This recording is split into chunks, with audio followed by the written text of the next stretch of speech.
Hello everyone. In the series of various types of diseases, today we are present here with the next disease that is called as sickle cell anemia. Sickle cell anemia. This is a chromosomal disorder that happens when both the parents, that are male and female, are the carrier of this disease.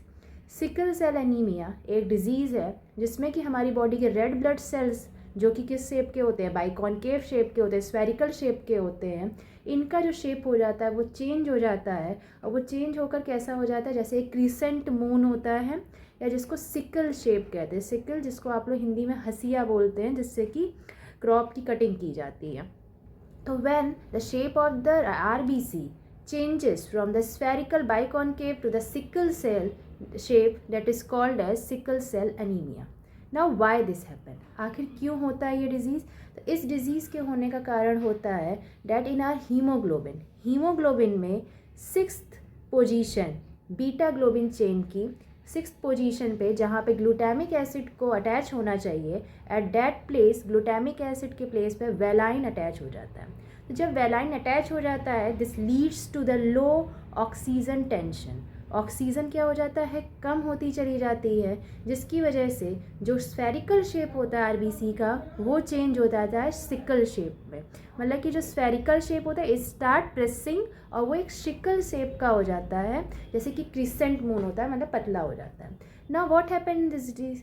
As you know that haemoglobin is the carrier. क्यों? क्योंकि ये oxygen जो होता है all over the body इसको transfer करता है। और जब इस केस में जब आरबीसी स्फेरिकल से सिकल शेप की हो जाती है तो इसका मूवमेंट जो होता है वो डिफ़िकल्ट हो जाता है।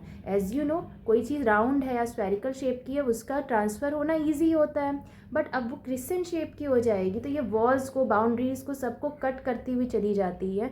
और ये क्या करती है, कई तरह के डिफेक्ट सबसे पहली बात क्या होती है, ऑक्सीजन नहीं पहुंच पा रहा all over the body, oxygen is not able to reach leading to fatigue condition, चक्कर आना, कमज़ोरी होना, पेन होना, सबसे ज़्यादा मस्कुलर क्रैम्प होना स्टार्ट हो जाते हैं, दर्द होने लग जाता है बॉडी में।